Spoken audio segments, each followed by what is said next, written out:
Welcome to the podcast, formerly known as Another Podcast. I am Coleman. This is my friend Luke here. It's me. So today, we have so much to talk about, don't we, Luke? Sure, whatever. So much. Not really. But,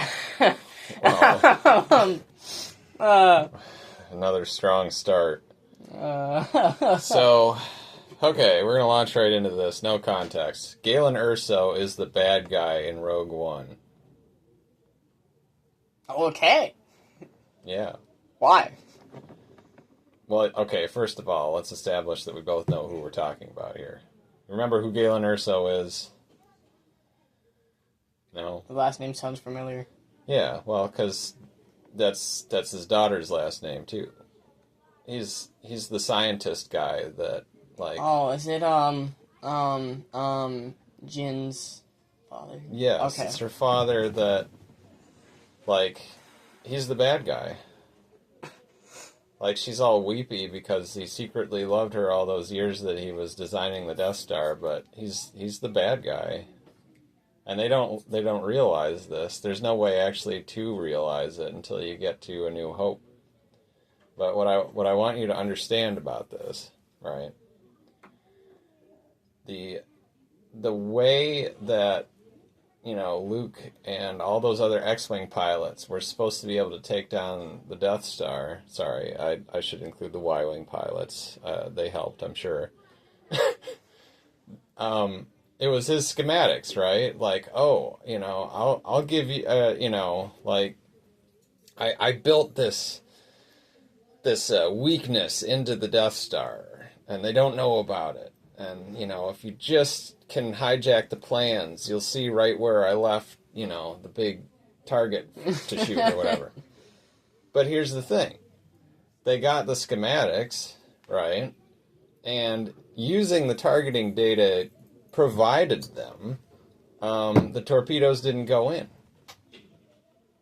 They would never have gone in. That was why Luke ended up having to use the Force, because his, bonus tip to them was bogus. He set them up for failure. Like, it was all this genius thing where it's like, I'll give them hope that they can destroy this thing. But so really, they will never be able to. Right. So that's why I will always maintain that he's actually the main bad guy of Rogue One. So he was even more brilliant and looking further ahead than Director Krennic. I made a final weakness to this battle... this battle station. Yeah. But the thing is... It's only I know you cannot use the weakness. Because it's not really a weakness. The joke's on them, because I took the actual weak point, and on the diagram I put it 2 feet over here. He's just like, Empire forever! Yep. So he really did learn to lie. He lied to his own daughter, like a horrible, horrible human being. And so there you go. Little known fact about Rogue One. You're welcome. Smart, they just wouldn't have a weak point, which they didn't. Yeah, I mean, or if you're smart, you make the weak point much, much bigger so you can fly an entire ship into it the second time. Yeah. Of course, you know what the excuse there was, right? I do. Sure. Since they were still building it, they needed access tunnels. Oh, yeah. So, hypothetically, the second Death Star would have been more foolproof than the original. It's just they got it at a point of its construction where it was actually much more vulnerable than the original. So. It's like the second Death Star. We will not have a weakness. Only unless we're building it. We will not have a weakness. Later. One of these days, this thing's not going to have a weakness. But we're not going to, wait until it's fully constructed for that. Yeah. But see, that's Palpatine pulling a Galen Erso. He wanted to give them that hope that they could, take the thing out so he could draw them out into the open and then massacre them all. Yeah. Oh, we need to talk about this that we kind of talked about in the past. Do we? Yes. Must we? Yes. Okay. So, me and Luke were talking once about how the actors in The Phantom Menace, we're just going to use this for an instance, like, the guy who played Qui-Gon and Obi-Wan and Darth Maul, when they were in that fighting scene, they actually made the lightsaber sounds with their mouth, because, you know, they were around when the first 3 original movies came out, and, you know, when you're a kid, you just, you know? Yeah, you pick up a flashlight and you make the sound effects. Yeah. And, so the actors just were doing it in this fight, right? And George Lucas had to stop him and was like, hey, we can add the sound effects in later. And they all kind of just stood there after George Lucas told them this, and they all kind of looked at each other and were just like, oh yeah, we definitely knew that. Right. Essentially, they weren't even aware that they were making They didn't really noise, know that they were doing it. They were enjoying themselves so much they didn't even realize that they were being buffoons. But the one thing that we talked about that I want to bring up is imagine the close-up in the battle scene to one guy's face, and you're just seeing him going... Well, I have to believe that was why George Lucas stopped them, was because they must have looked ridiculous on camera. If you don't know what the face I made, because nobody can see us, make it yourself and look in the mirror and imagine a close-up in a battle scene doing that. That's a great bit of advice right there. Everybody should just take a moment to look in the mirror and watch themselves make lightsaber noises. Yeah. It'll keep you humble. Yeah. Everybody does it. Right. Ouch. Yep. What else did we talk about? I think we talked about something about Leia being something with the Jedi. Oh, we were talking about that. Yeah, whatever. Whatever. This kind of involves, like, complaining about the sequel trilogies, which can become so old hat. But, like, I just wish they'd had more of an idea of what to do with Princess Leia. It's like they just tried something different every movie. You know, it was enough for her to just be kind of the kindly general in the first movie. And in the last movie, it's like, well, no, we really kind of need her to have been a Jedi all along. And in the middle movie, it's like, well, we'll just cut her out of the movie almost entirely. That's what we'll do. The one thing I hate about those movies is... The one thing? Okay, well, yes, what is this one thing you hate about them? The one, like, thing that I feel like most people don't think about is, Anakin Skywalker's lightsaber. We've kind of talked about it. Yeah, For one, how did Mods get it? We're going to go past this point because we've kind of talked about that in the past in episodes. We all know how the heck did Mods get it. We don't know how she got it. Yeah. Anyway, then, in the second movie, Rey goes ahead and breaks the stupid thing. Yeah, it got broke. And then, after she breaks the stupid thing, she fixes it. All along, she even made her own stupid lightsaber. She went all through all this hassle stuff with this stupid lightsaber just to make her own and bury 2 lightsabers on Tatooine. Yeah, I mean, like, you know, I complain about the last movie copying so many things from Return of the Jedi. Honestly, the worst out of all of them. I really don't know if I can actually feel like it was worse than The Last Jedi. They were the worst in fundamentally different ways. Yes. Lady with pink hair crashing. Oh my word! Ship. I mean, the crashing is cool. It looks cool, but in reality, it wouldn't just cut the ship in half. It would have blown up everything pretty much. I mean, it could have cut it in half. I don't know. It's not. It has nothing to do with the explosion. It has everything to do with her being a terrible character because everything that. They made her a good guy and a bad guy and a good guy and a bad guy all at the same time. If she just could have communicated even a smidgen of an iota to anybody that was under her command structure, they would have had no trouble with her, except for the fact that, like, actually her entire strategy was still stupid because she's basically letting the entire Resistance fleet bleed off one ship at a time before she finally decided to do something. Yeah. So at that point, that's why by episode 9, they talked about how they had to rebuild everything from the previous movie because they did. They had to rebuild everything. Well, they had no fighters anymore. Yeah, fortunately those fish-headed guys, wonderful people that they are, actually had like hundreds, maybe thousands of cruisers fully ready to go for a war at the very end there. And like, oh yeah, well, I guess we can just get involved because Lando said so. Anyway, We can get involved. here we're see. You see, this is why we don't bring these things up, because you get sucked into a vortex of endless complaining about the sequels. Yeah, true. Should we just stop now? Well, yeah. I don't know. Like, the thing... more complaining. No, this isn't complaining. But yes, it is. But no, it's not. It's not. But it is. But it's not.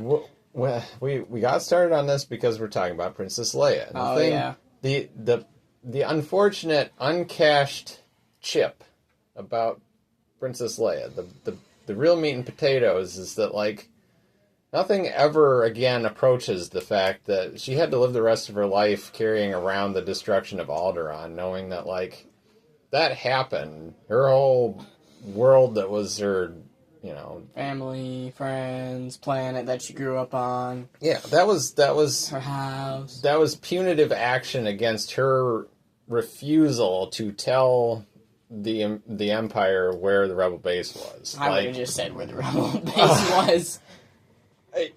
Let's be honest here. You're gonna have everything you know get destroyed and die. But of course, she did, except she didn't. But she did. Yeah, she told them a phony location, and then they went ahead and blew the planet up anyway, before they even checked in and discovered that they were gonna blow it up either way. Let's be honest here. That's the Empire for you. If she told them the real location, they would have just blown it up anyway. Yeah, but you still have to carry that. You somehow have to live with that, and that can't have been easy. And I wish that something would have acknowledged that. It's just like there's interesting depths of character there that never really got visited in anything that I've seen. Maybe in some of the books that I feel don't like even care about. They should have brought it up even in 5 or 6. Even the actual original trilogy is guilty of that. Even they should have brought it up somewhere in the prequels that they decided to make. The sequels that they decided to make. Somebody just looks into the future one day. they'll have more prequels to the prequels. Yeah, they'll have more prequels to the original trilogy. Oh, and Disney didn't make them. Oh, yeah. Anyway, is there anything non-Star Wars that we can talk about? I love talking about Star Wars, but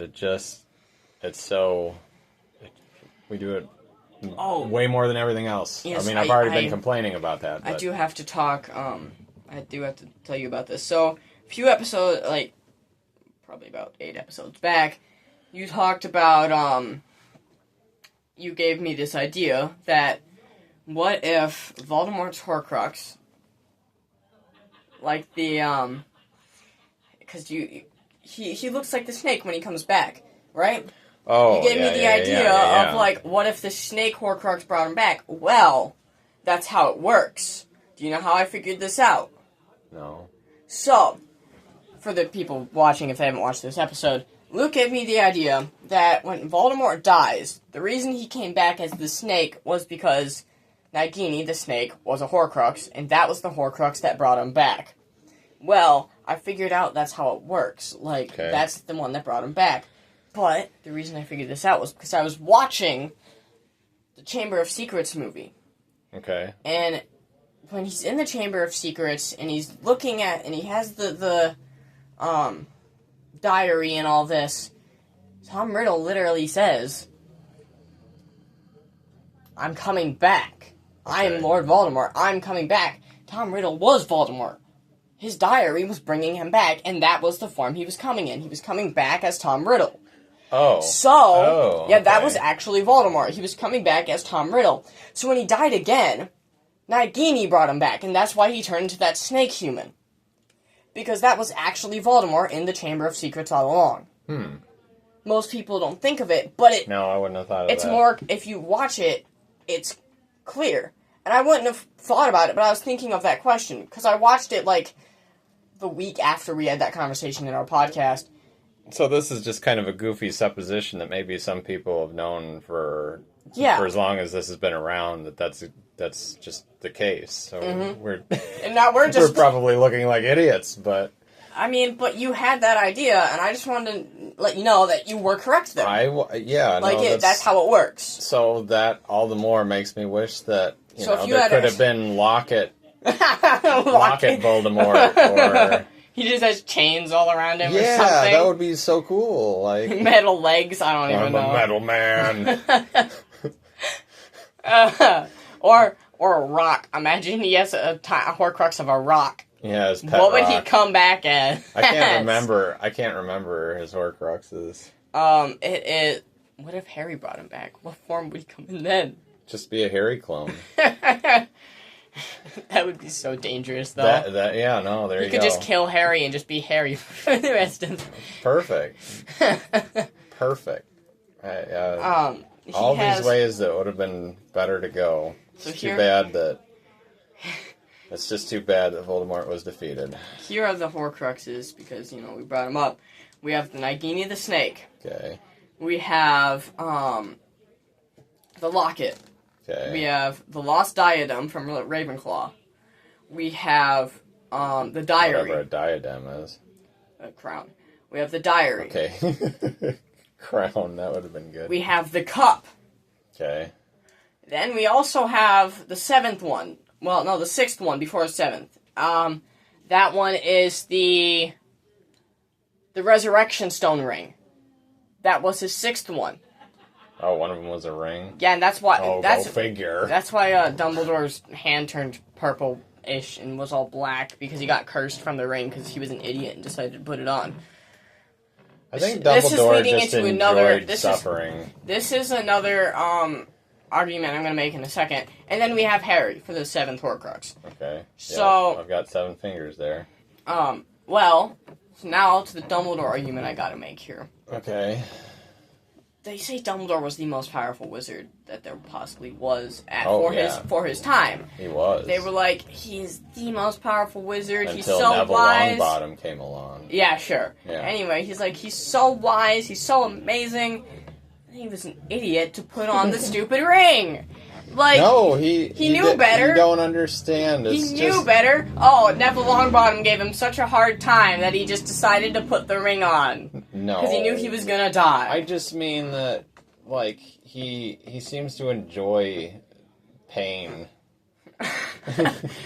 Like, keep feeding me that oyster juice, Harry. No, from that one part where... Yeah, I remember the part. Yeah, I don't know. Anyway. We got the fake locket from that. Yeah. So he...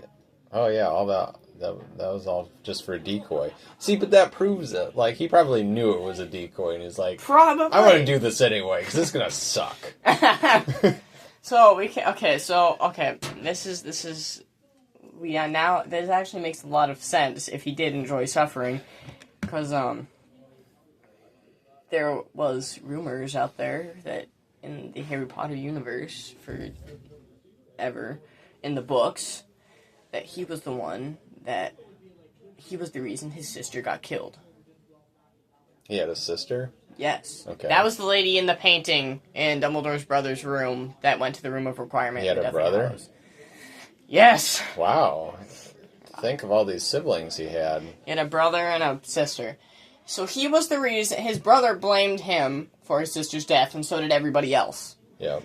So he was the reason his sister died. Supposedly, right? Okay. So if he was the reason his sister died, he was suffering because he was the reason his sister died. Oh, so like he killed her so that he could suffer for just it? Just think of it. That actually what makes are we even sense. talking about? This makes sense. If you're just... I don't know. You're talking about how he enjoyed suffering because, he was drinking that oyster juice and putting the ring on. So maybe he framed himself? Like, yeah, so he could suffer. Hey, look, my sister's dead. So what am I going to do? I think I'm going to take the blame for it. Sure, if he likes suffering, that makes sense why he, Yeah. The story and I mean, you almost have to like suffering to volunteer to become the principal of a school. Yeah.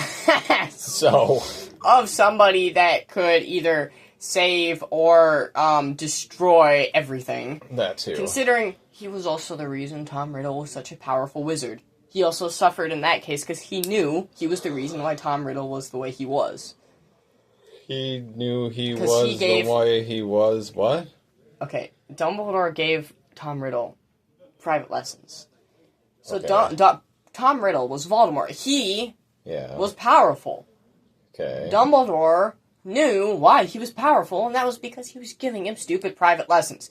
So pretty much, he's also the reason why Voldemort's a thing. Yeah, but you got to blame that other guy too that taught him about Slughorn? Horcruxes. Yeah. Slughorn? Yeah. Yeah, well, we don't talk about that. Okay. Anyway, so, I guess it's all making sense how why Dumbledore just, likes to suffer. Yep. He likes to suffer. We figured that one out. Well, you want to do comment of the week and impossible trivia before we move on to this? Yeah. All we right. Better hurry up. We're already over 21 minutes. So, comment of the week. We're going to start it off. You're going to say it. Oh, the comment of the week this week is, "A penny saved is worth 1,000 words." Care Okay. to agree or disagree? Nope. Sure. Sure. Sure. That's a comment. Yeah. Moving on. So impossible trivia. Yeah. I have one that I've been kind of thinking on all week, but it kind of is. It's pretty much the same question as it was last week, but with a different person. And I feel like I should have thought more on it. You know how I told you the Harry Potter's wand? What wood was it made out of? I was gonna do the same thing with Hermione, but I was like, I don't want to because it's pretty much the same question. Right, exactly. And I couldn't think of any other questions, so. That's the question. Yeah, what wood is Hermione's wand made out of? Acacia. No. How about, I mean, what else has wood? I don't know. Okay. Is it reconstituted chipboard? Maybe just like 2x4. No. Okay. Okay, so it was vine. It is made out of Vine? Yes, made out of vine. Is that even wood? It's a type of wood, What? I assume. Okay. I don't know, it's made out of vine. That's what Leave type it to her to be different, I guess. Yep. So what's your impossible trivia question? 'Cause, Wait, just vine? Just vine. Surely there's some way that it's more specific than just vine. It's just vine. It's vine wood is Okay. what it's called. Okay, well, we're opening up a whole can of worms here.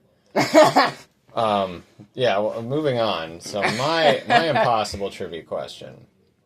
Of course, we will all remember the household names IG-88 and IG-11. Yes. Yes. So my question for you is, what other droids in the IG series featured in the prequel trilogy? IG-5? No. IG-14? IG-3? I don't know. IG-100.